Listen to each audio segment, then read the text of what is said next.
बहुत सारे स्टूडेंट्स को हमेशा ये कंफ्यूजन रहती है या ये जानने की क्यूरियोसिटी रहती है कि क्या वो यूजीसी नेट दे सकते हैं या फिर सीएसआईआर नेट दे सकते हैं। जो भी कैंडिडेट्स सीएसआईआर नेट को क्वालिफाई करते हैं तो क्वालिफिकेशन के लिए 3 कैटेगरीज बनाई गई हैं। अगर आप मास्टर्स कर रहे हो और उस समय भी अगर आप जेआरएफ निकाल लेते हो या फिर सीएसआईआर नेट को क्वालिफाई कर लेते हो, ये पूरे डिटेल है आपके एग्जामिनेशन की according to June 2024 brochure. Marking scheme बहुत इंपॉर्टेंट है, आपको याद रखनी है कि हाँ सीएसआईआर नेट में मार्किंग होती है। Hello everyone, welcome to PWIIT JAM and CSIR Net YouTube channel. I am your mentor Ankita S. Tripathi. बहुत सारे स्टूडेंट्स को हमेशा ये कंफ्यूजन रहती है या ये जानने की क्यूरियोसिटी रहती है कि क्या वो यूजीसी नेट दे सकते हैं या फिर सीएसआईआर नेट दे सकते हैं। क्या डिसिमिलैरिटीज हैं या क्या सिमिलैरिटीज हैं बिटवीन सीएसआईआर नेट और यूजीसी नेट। आज उसी को डिस्कस करने के लिए हम ये वीडियो आपके लिए लेकर आए हैं बच्चों।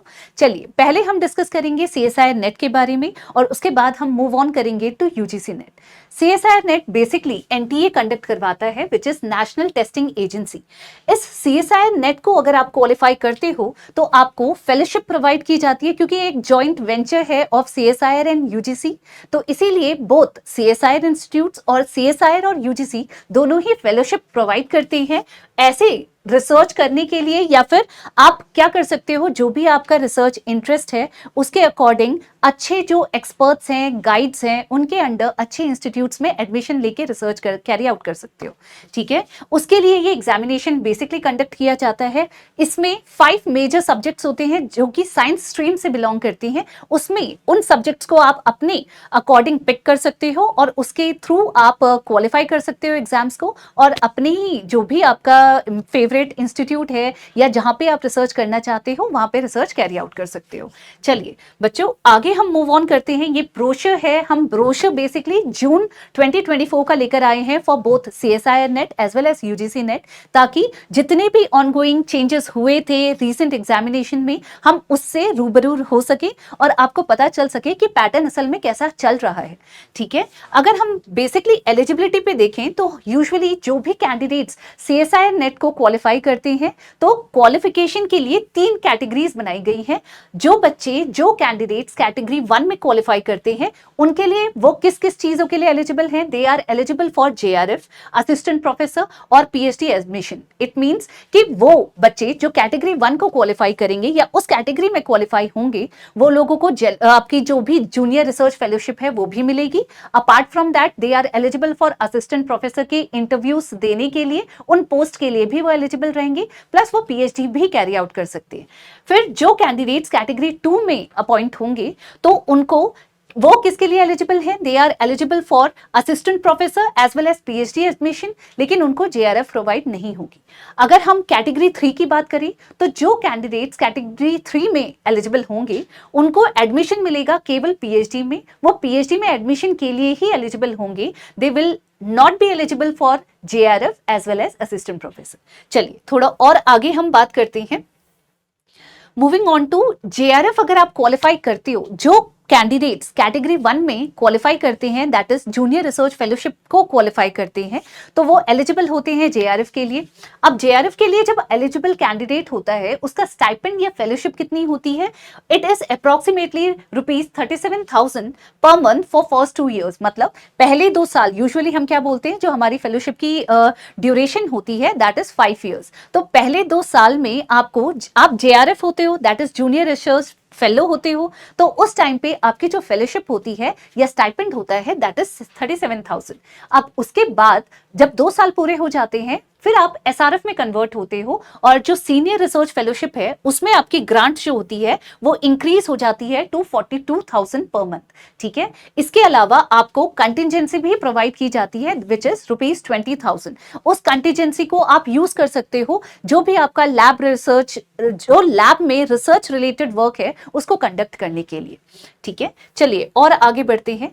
अगर हम नोटिस करें हमारा जो एलिजिबिलिटी क्राइटेरिया है CSIR के लिए, तो CSIR में यूजुअली जो भी जनरल, अनरिजर्व्ड या जनरल EWS कैंडिडेट्स हैं, इन सब कैंडिडेट्स को 55% मिनिमम मार्क्स आपके मास्टर्स में चाहिए ही चाहिए आफ्टर क्वालिफाइंग। यूजुअली तो इसकी जो क्राइटेरिया होता है, एलिजिबिलिटी क्राइटेरिया होता है, दैट इज आपको मास्टर्स आपकी कंप्लीट होनी चाहिए, फिर आप एडमिशन ले सकते हो उसके बाद PhD में। लेकिन अगर आप मास्टर्स कर रहे हो और उस समय भी अगर आप JRF निकाल लेते हो या फिर CSIR नेट को क्वालिफाई कर लेते हो, तो आपको विद इन 2 years अपना कैसे भी उस फेलोशिप को अवेल करवाना पड़ेगा।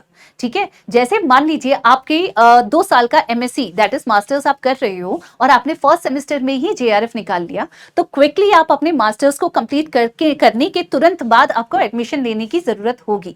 इसी जैसे ही आप एडमिशन ले लोगे तो आप आराम से अपने JRF को अवेल करवा सकते हो आगे जाके। ठीक है, अब कैंडिडेट्स जिनका रिजल्ट अवेटेड है वो भी एलिजिबल होते हैं for applying to CSIR NET. चलिए और थोड़ा आगे हम बात करते हैं। जो बच्चों का, जो भी कैंडिडेट्स हैं जिनका 4 ईयर या 8 सेमेस्टर का बैचलर डिग्री प्रोग्राम होता है, उनको 75% मार्क्स चाहिए aggregate for applying for CSIR net. ठीक है, ये चीज आपको बहुत आराम से और बहुत अच्छे से याद रखनी है बच्चों। कैंडिडेट्स जो क्वालिफाई करते हैं नेट को based on 4 year under graduate degree, वो भी एलिजिबल होते हैं for the award of JRF। उनको JRF मिलेगी, लेकिन वो किस चीज के लिए एलिजिबल नहीं होंगे, वो JRF उनको मिलेगी भी अगर आप क्वालिफाई करते हो, प्लस आप PhD भी कर सकते हो, लेकिन तुरंत आप असिस्टेंट प्रोफेसर के लिए एलिजिबल नहीं होगी। ये लाइन इस ब्रोशर में बहुत क्लियरली लिखी है बच्चों, इसको बहुत अच्छे से आपको ध्यान देना है।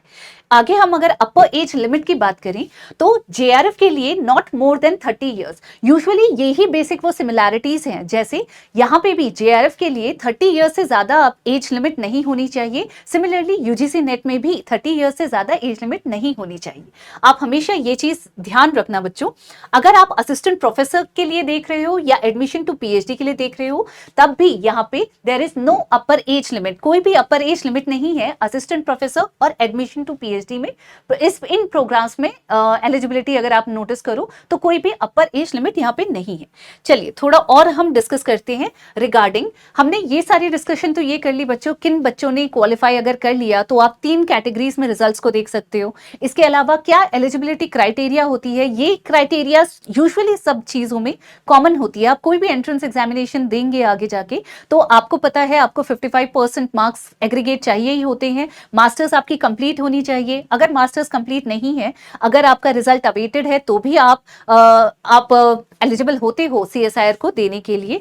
इसके अलावा भी जो हमारे कैटेगरी स्टूडेंट्स होते हैं जिनके पास कैटेगरी सर्टिफिकेट्स होता है, तो उनमें भी 5% रिलैक्सेशन मिलता है। तो उस हिसाब से आप कभी भी फॉर्म आगे फिल करोगे, CSIR नेट एग्जामिनेशन देने के लिए सोचोगे, तो जो ब्रोशर होता है उसे बहुत केयरफुली आपको पढ़ के ही एप्लीकेशन फॉर्म को अपना रजिस्ट्रेशन भी करवाना है और एप्लीकेशन फॉर्म भी भरना है।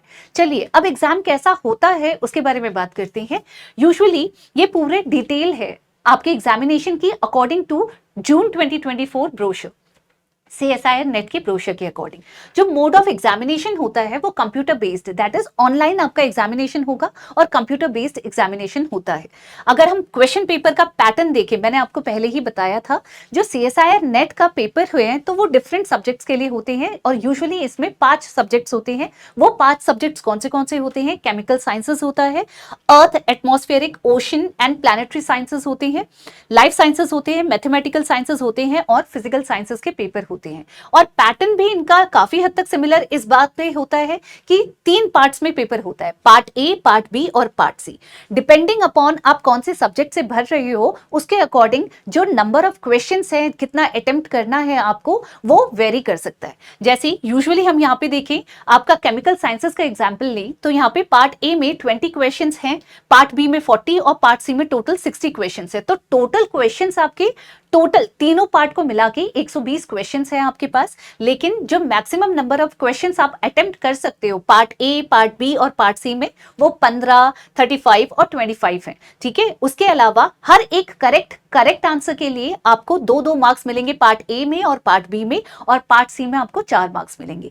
लेकिन बहुत एक इंपॉर्टेंट यहाँ पे भी बहुत डिफरेंस है, दैट इज इन बिटवीन जो भी आपका CSIR नेट है और UGC नेट है, दैट इज CSIR नेट में आपका नेगेटिव मार्किंग होती है, जबकि UGC नेट में नेगेटिव मार्किंग की कोई भी प्रावधान नहीं है, वहां पे कोई नेगेटिव मार्किंग नहीं होती।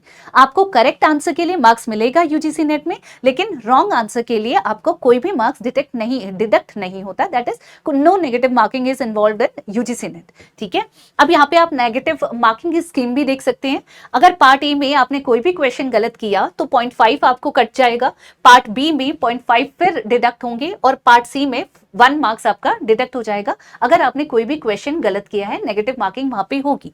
ऐसे ही डिफरेंट स्कीम्स हैं डिफरेंट सब्जेक्ट्स के अकॉर्डिंग। लाइफ साइंसेस को अगर हम देखें तो यहाँ पे भी आपके टोटल जो क्वेश्चंस है वो 145 क्वेश्चंस है, उसमें पार्ट ए में 20 क्वेश्चन, पार्ट बी में 50 क्वेश्चन और पार्ट सी में 75 क्वेश्चंस है। पार्ट ए में अगर आप देखोगे तो जितने क्वेश्चंस आप अटेम्प्ट कर सकते हो उसमें 15 क्वेश्चंस है पार्ट ए में, पार्ट बी में 35 क्वेश्चंस आप अटेम्प्ट कर सकते हो और पार्ट सी में 25 क्वेश्चंस आप अटेम्प्ट कर सकते हो। उसके अलावा हर एक क्वेश्चन के लिए पार्ट ए और पार्ट बी में आपको 2 नंबर्स मिलेंगे, जबकि आपके पार्ट सी में हर एक करेक्ट आंसर के लिए 4 नंबर आपको मिलेंगे। उसके अलावा मार्किंग मैंने आपको पहले ही बताया, CSIR में नेगेटिव मार्किंग होती है, तो नेगेटिव मार्किंग कितनी होगी आपकी 25% नेगेटिव मार्किंग होती है। तो अगर आप यहाँ देखें पार्ट ए में 0.5, पॉइंट बी में 0.5 और पार्ट सी में 1 मार्क्स आपका डिडक्ट होगा हर एक गलत आंसर के लिए। चलिए, मैथमेटिकल साइंस भी मैंने आपको दिखा दिया है और फिजिकल साइंस, ये सारे वो सब्जेक्ट्स हैं जिसके लिए आप क्या कर सकते हो, CSIR नेट का अगर आपका यही सब्जेक्ट्स मास्टर्स में थे या आप इन सब्जेक्ट्स के लिए एलिजिबल हैं तो इन सब्जेक्ट्स में एलिजिबिलिटी के अकॉर्डिंग आप इन सब्जेक्ट्स को भर सकते हो। तो इसीलिए CSIR नेट मेजरली आपका जो भी साइंस के फील्ड में आप अगर फर्दर रिसर्च कंडक्ट करना चाहते हो आगे जाके, तो आपके लिए बहुत अच्छा एग्जाम है CSIR नेट। चलिए थोड़ा आगे, जैसे मैंने आपको मार्किंग स्कीम के बारे में बता दिया बच्चों, ये मार्किंग स्कीम बहुत इंपॉर्टेंट है, आपको याद रखनी है कि हाँ CSIR नेट में मार्किंग होती है। अगर हम मीडियम ऑफ एग्जामिनेशन की बात करें तो मीडियम ऑफ एग्जामिनेशन मतलब एग्जाम किस मोड में आप दे सकते हो। हमने ये तो बता दिया कि हाँ ऑनलाइन आपका एग्जाम होता है, that is computer based exam होता है, लेकिन लैंग्वेज क्या होती है एग्जामिनेशन की, तो लैंग्वेज बोथ CSIR नेट और UGC नेट में बाइलिंगुअल होती है, मतलब इंग्लिश और हिंदी दोनों में आप एग्जामिनेशन दे सकते हो। जब आपको आपका एग्जाम अपीयर होता है या टेस्ट पेपर अपीयर करता है तो वहां पे इंग्लिश में भी और हिंदी में दोनों में ही क्वेश्चंस आपको दिखते हैं। ठीक है, तो यहाँ पे साफ लिखा है paper will be in bilingual, Hindi और English. Candidates are required to answer in the medium as per option exercised in the application form. लेकिन बहुत इंपॉर्टेंट क्या है, इंपॉर्टेंट ये है कि आपने एप्लीकेशन फॉर्म भरते टाइम पे जो मीडियम चूज किया है आप उसी मीडियम से एग्जामिनेशन को अटेम्प्ट कर सकते हो। अगर आपने हिंदी चूज किया है तो ऑब्वियस है आपको पूरे पेपर में हिंदी ही क्वेश्चंस अटेम्प्ट करने पड़ेंगे, और अगर इंग्लिश चूज किया है तो इंग्लिश में आप, उस मीडियम आपका इंग्लिश है तो इंग्लिश में आप क्वेश्चंस को अटेम्प्ट करोगे। मार्किंग स्कीम के बारे में हमने बात कर ली है। डिफरेंट आपके जो सब्जेक्ट्स हैं, ये 5 डिफरेंट सब्जेक्ट्स हैं, तो 5 डिफरेंट सब्जेक्ट्स के अकॉर्डिंग उनका सब्जेक्ट कोड है। जब आप एप्लीकेशन फॉर्म भरोगे तो अपने सब्जेक्ट के अकॉर्डिंग ही आप अपना सब्जेक्ट कोड भी वहां पे भरोगे। सिलेबस और जो भी आपका टेस्ट पेपर का जो भी सब्जेक्ट से रिलेटेड आप देने वाले हो CSIR नेट को, उससे रिलेटेड जो सिलेबस है वो आपका इसी साइट में यहाँ पे गिवन है www.csirhdg.res.in। इस वाली वेबसाइट में आप जाएंगे, क्लिक करेंगे तो आपको सिलेबस मिल जाएगा। आराम से वहां पे सिलेबस डाउनलोड कीजिए और अपनी प्रिपरेशन को अच्छे से करिए, कैरी आउट कीजिए। ठीक है, चलिए, तो ये मेजर वो सारी इंफॉर्मेशन थी जो हमारी CSIR नेट से बिलोंग करती है। तो जो मोटे या हम बोल सकते हैं जो इंपॉर्टेंट पॉइंट्स थे रिगार्डिंग CSIR नेट, उसमें सबसे पहले तो इंपॉर्टेंट ये है बच्चों कि अगर आपने CSIR नेट क्वालिफाई किया तो रिजल्ट हमेशा 3 कैटेगरी में प्रोड्यूस होगा, कैटेगरी 1, कैटेगरी 2 और कैटेगरी 3। कैटेगरी 1 वाले JRF, असिस्टेंट प्रोफेसर और PhD में एडमिशन लेने के लिए एलिजिबल हैं। उसके अलावा जो कैटेगरी 2 और कैटेगरी 3 वाले हैं वो PhD में एडमिशन ले सकते हैं, प्लस कैटेगरी 2 वाले असिस्टेंट प्रोफेसर के लिए भी एलिजिबल हैं, वाइल कैटेगरी 3 वाले ओनली PhD में एडमिशन ले सकते हैं, वो ना ही JRF के लिए एलिजिबल है और ना ही असिस्टेंट प्रोफेसर के लिए। तो ये चीज़ों का आपको ध्यान रखना है। एप्लीकेशन फॉर्म आप किस सब्जेक्ट से भर रहे हो, केयरफुली हमेशा एप्लीकेशन फॉर्म जब भी आप भरो तो किस सब्जेक्ट से आपको भरना है, किस सब्जेक्ट में आप कोड, सब्जेक्ट कोड हो गया, सब्जेक्ट हो गया, वो बहुत केयरफुली भरना है। आप कौन से लैंग्वेज में एग्जाम देने वाले हो उसको बहुत केयरफुली भरना है। तो एप्लीकेशन फॉर्म बहुत आराम से भरना है बच्चों। यूजुअली जो ये आपका CSIR नेट है वो किसके लिए होता है, जितनी हमारी साइंस स्ट्रीम में जो मेजर सब्जेक्ट्स होते हैं, जो मैंने अभी यहाँ पे आपको दिखा भी दिए, फिजिकल साइंस हो गया, केमिकल साइंसेस हो गया, मैथमेटिकल साइंसेस हो गया, लाइफ साइंसेस हो गया, और जितना हमारा अर्थ साइंस हो गया या एटमॉस्फेरिक, जितना आपने यहाँ पे नोटिस किया होगा, इन सारी सब्जेक्ट से आपका क्या है, आप लोग ये फॉर्म को भर सकते हो। तो ये चीज आप बहुत केयरफुल होके आपको भरनी है। Earth, atmospheric, ocean and planetary sciences, इनका एक कॉमन कोड है, इसको आप भरोगे तो इन सारे सब्जेक्ट्स अगर आपके पास हैं और आप इन्हीं से रिसर्च भी करना चाहते हो तो आप आराम से CSIR नेट को दे सकते हो। चलिए, ये तो पूरी बात थी CSIR नेट की। काफी सिमिलैरिटी UGC नेट में भी यहाँ पे है, लेकिन मेजर जो चीजें हैं दैट इज UGC नेट के लिए नॉन साइंस स्ट्रीम वाले जो सब्जेक्ट्स होते हैं वो सारे सब्जेक्ट्स के लिए आप एलिजिबल होते हो। सबसे पहले हम UGC नेट की अगर बात करें, UGC क्या है? University Grant Commission National Eligibility Test. हमने जून 2024 का ही ब्रोशर आपके साथ शेयर किया है बच्चों, ताकि आपको रीसेंट क्या मॉडिफिकेशंस हुई है या रीसेंट क्या इंफॉर्मेशन इनमें मिली है उसके बारे में जानकारी हो। चलिए, इसको भी कौन कंडक्ट करवाता है? UGC नेट को भी कंडक्ट करवाने वाली जो बॉडी है that is NTA, national Testing agency. इसमें आप यूजुअली क्या देखोगे, जैसे आपने क्या नोटिस किया, CSIR नेट के जो रिजल्ट्स थे वो 3 कैटेगरीज में प्रोड्यूस हुए थे। सिमिलरली आपका जो UGC नेट है that is also produced in 3 categories. 3 categories कौन सी हैं? सेम चीज जैसे वहां पे थी वैसे ही यहाँ पे भी है। कैटेगरी 1 में किसके लिए होती है? This is for the award of JRF and appointment as assistant professor. मतलब आप JRF के लिए भी एलिजिबल हो, आप असिस्टेंट प्रोफेसर के लिए भी एलिजिबल हो। सेकेंड थिंग, आप कैटेगरी 2 वाला जो है that is for appointment as assistant professor and admission to PhD। इसमें आपको JRF नहीं मिलेगी, लेकिन एडमिशन किसमें मिल सकता है? PhD के लिए भी एडमिशन मिल सकता है और आप एलिजिबल हो असिस्टेंट प्रोफेसर के लिए भी। जो थर्ड कैटेगरी है it is admissions to PhD only. इसका क्या मतलब है? इसका मतलब है आपको ना JRF मिलेगी, ना आप असिस्टेंट प्रोफेसर के लिए एलिजिबल हो, लेकिन आप किस चीज के लिए एलिजिबल हो? You are eligible for taking admission to PhD programmes. ठीक है, तो यही 3 कैटेगरी जो हमने CSIR नेट में देखी वही हमने UGC नेट में भी देखी है। तो और आगे थोड़ा सा हम बढ़ते हैं। यहाँ पे ब्रोशर अगर आप खोलोगे, आपको क्लियर कट ब्रोशर को लाइन बाय लाइन जाना है दोनों में ही। अगर आप CSIR नेट देना चाहते हो या UGC नेट देना चाहते हो बच्चों, जब आपका कोई भी एप्लीकेशन फॉर्म रिलीज होता है, आपके लिए सबसे पहली रिक्वायरमेंट है कि आप बिल्कुल गो थ्रू करो, थॉरोली रीड करो क्या बोला गया है ब्रोशर में। तो यहाँ पे आप इजीली देख सकते हो, जो जून 2024 का एग्जाम हुआ था उसमें जो मोड ऑफ एग्जामिनेशन था आपका कैसा था? OMR based mode only. That is यहाँ पे ऑनलाइन मोड नहीं था, OMR बेस्ड मोड आपका एग्जामिनेशन का मोड था। इसके बाद पैटर्न ऑफ एग्जामिनेशन की बात करी तो एग्जामिनेशन पैटर्न में 2 फॉर्म में आपके पेपर होता है, पेपर 1 और पेपर 2। ठीक है, पेपर 1 की जो मार्किंग स्कीम है, पेपर 1 कितने मार्क्स का आता है? 100 मार्क्स का पेपर होता है और इसमें क्वेश्चंस होते हैं 50। ये जो पहला पेपर होता है ये क्या चेक करने के लिए होता है? बेसिकली आपकी जो टीचिंग और रिसर्च एप्टीट्यूड है उसको टेस्ट करने के लिए आपका पेपर 1 बनाया जाता है। और सिमिलरली पेपर 2 आपका क्या होता है? आपकी जो सब्जेक्ट रिलेटेड नॉलेज है उसको चेक करने के लिए आपका पेपर 2 होता है, डेडिकेटेड उस चीज के लिए होता है। इसमें 200 मार्क्स का ये पेपर होगा, लेकिन इसमें से जो नंबर ऑफ क्वेश्चन है वो 100 है, जबकि पेपर 1 में आपकी जो नंबर ऑफ क्वेश्चन है वो 50 है। अब इसमें अगर आप देखेंगे तो कोई ब्रेक, पेपर 1 और पेपर 2 अलग अलग टाइप नहीं होते। पेपर 1 और पेपर 2 कंटिन्यूस में होते है, देयर इज नो ब्रेक। यहां पे साफ लिखा हुआ है कि कोई ब्रेक नहीं होता। 3 घंटे का आपका पेपर होता है, दैट इज 180 मिनट का आपका पेपर होता है विदाउट एनी ब्रेक, और सारे के सारे क्वेश्चंस करना बहुत कंपलसरी है आपके लिए। तो UGC नेट का जो पेपर स्कीम होती है तो वो कैसी होती है? 2 फॉर्म में पेपर 1 और पेपर 2 2 होते हैं। पहले पेपर का 100 मार्क्स का पेपर होता है जिसमें आपको 50 क्वेश्चन करनी है, और दूसरा पेपर 200 मार्क्स का होता है जिसमें आपको 100 क्वेश्चन करने होते हैं। सारे क्वेश्चन कंपलसरी है, कंटिन्यू होंगे विदाउट एनी ब्रेक, और 3 घंटे का आपका पेपर होता है। चलिए, अगर हम सिलेबस की बात करें, थोड़ा सा वो करते हैं बच्चों हमारा।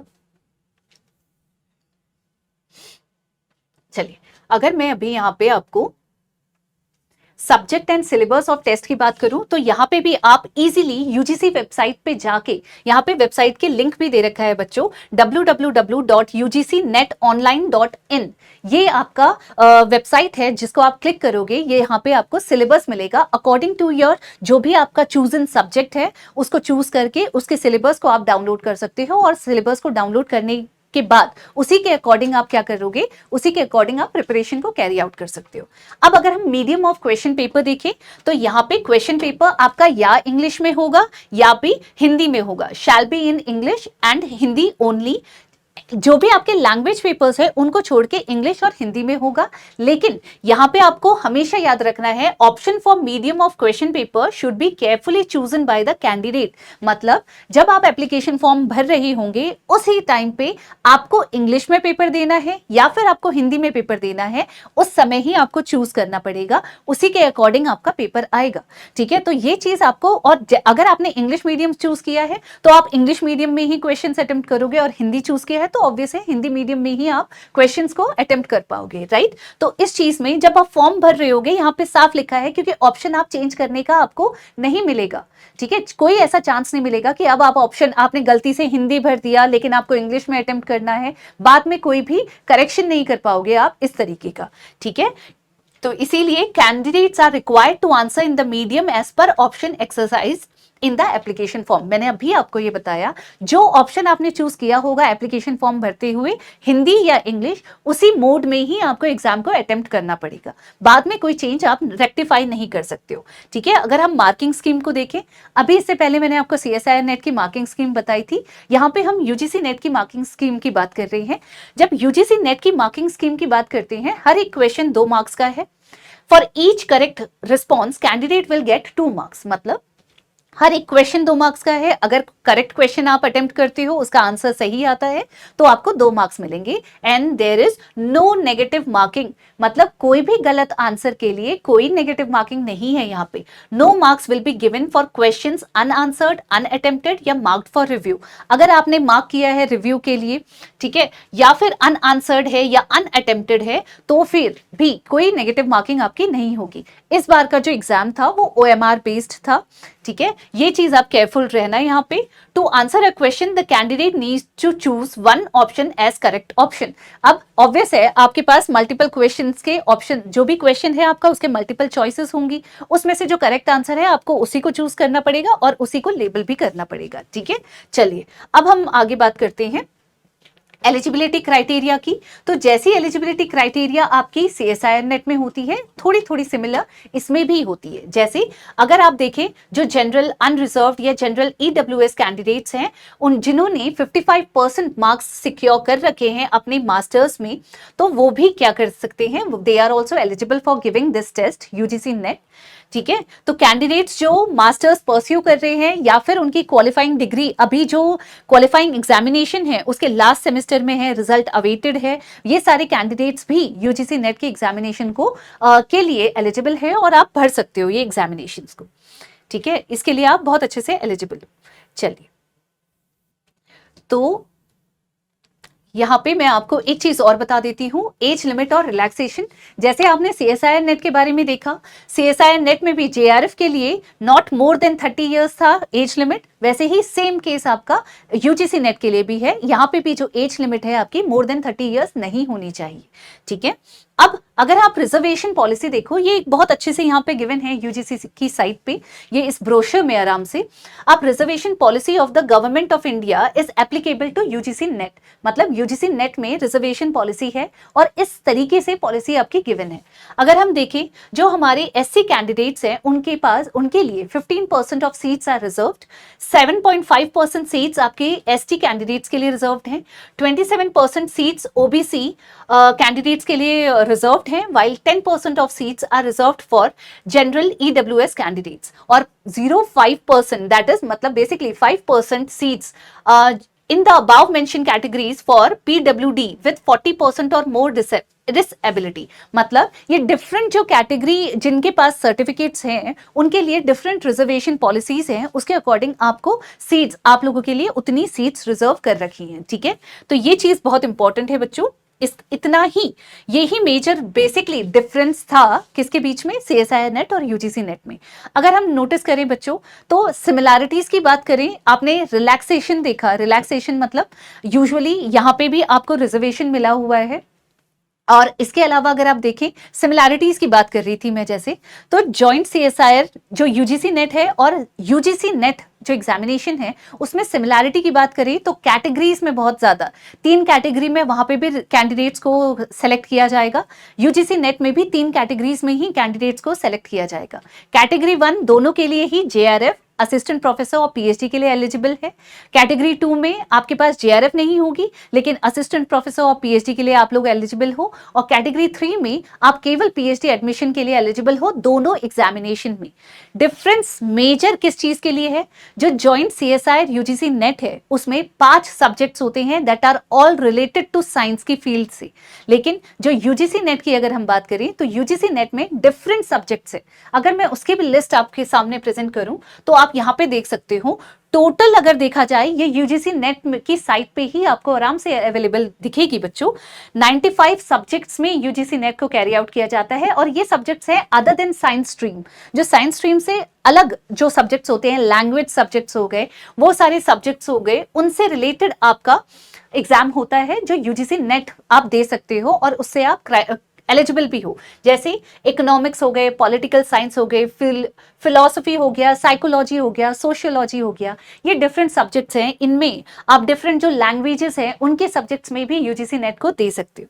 तो जो कैंडिडेट्स को ये वो होता है, डाउट होता है कि क्या मुझे यूजीसी नेट करना चाहिए या मैं सीएसआईआर के लिए एलिजिबल हूँ, तो आप अपनी सब्जेक्ट स्ट्रीम देखिए, आपकी सब्जेक्ट क्या है, और उस सब्जेक्ट को फिर अगर आप यूजीसी की लिस्ट से कंपेयर करेंगे कि क्या वो सब्जेक्ट यहाँ लिस्ट में अवेलेबल है कि आप इसमें से दे सकते हैं, या फिर आप उसको सीएसआईआर की लिस्ट से कंपेयर करें कि सीएसआईआर के जो 5 सब्जेक्ट है उस सब्जेक्ट्स में आपका कहीं स्ट्रीम आता है, या आपने जिस सब्जेक्ट से किया है क्या वहां पे वो डिस्प्ले है।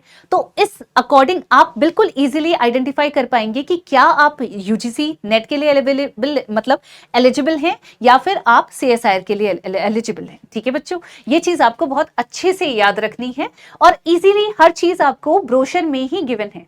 तो इस चीज का डाउट भी अपने दिमाग से निकाल दीजिए कि हमें क्या करना है क्या नहीं करना है। बस एक चीज याद रखिए बच्चों, आप वेदर आप यूजीसी नेट के लिए एलिजिबल हो या सीएसआईआर नेट के लिए एलिजिबल हो, मेहनत दोनों के लिए ही आपको इक्वली करनी है, क्योंकि दोनों में अगर आप एग्जाम क्वालिफाई करते हो, वो भी कैटेगरी 1 में क्वालिफाई करते हो, तो आपके पास बहुत अच्छे से आपको स्टाइपेंड मिलेगा, जेआरएफ मिलेगी। अपार्ट फ्रॉम जेआरएफ आप पीएचडी में एडमिशन लेने के लिए भी एलिजिबल होंगे, और पीएचडी में एडमिशन लेने के बाद अगर आप आगे असिस्टेंट प्रोफेसर के लिए ज्वाइन करना चाहें या उस पोस्ट को के लिए अवेल करना चाहें, अपने आप को एलिजिबल मानते हैं, तो आप इजीली वहां पे भी अप्लाई कर सकते हैं। ठीक है, तो ये कुछ डिफरेंसेस थे, या फिर आप बोल सकते हो सिमिलैरिटीज थी। आपने देखा कि मार्किंग स्कीम कैसी होती है, यूजीसी नेट में नेगेटिव मार्किंग नहीं होती, सीएसआईआर नेट में नेगेटिव मार्किंग होती है। ठीक है, तो आपको ये भी केयरफुल रहना है। वहां पे आपने देखा पार्ट ए, पार्ट बी और पार्ट सी में, सीएसआईआर नेट में 3 पार्ट्स में एग्जाम होता है, मतलब एक पेपर में 3 सेक्शंस होते हैं, पार्ट ए, पार्ट बी और पार्ट सी। यूजीसी नेट में 2 पेपर्स के फॉर्म में, पेपर 1 और पेपर 2 के फॉर्म में एग्जाम होता है, और कंटिन्यूस 3 घंटे में दोनों पेपर 1 पेपर 2 आपको करना पड़ेगा विदाउट एनी ब्रेक। वहां कोई ब्रेक नहीं मिलेगा, ब्रेक यहाँ पे भी नहीं मिलता। 3 घंटे का पेपर सीएसआईआर का भी होता है, 3 घंटे का पेपर यूजीसी नेट का भी होता है। चलिए बच्चों, इसी के साथ आई होप कुछ जो भी आप लोगों को कंफ्यूजन हुई होगी इन एग्जामिनेशंस के अराउंड, वो थोड़ी सी हम क्लियर कर पाए होंगे, या शायद काफ़ी हमने क्लियर कर दी होगी। तो इसी तरीके से आप हमारे साथ जुड़े रहिए, आगे और ऐसी इंटरेस्टिंग वीडियोस आपके सामने आएंगी। तब तक के लिए थैंक यू सो मच।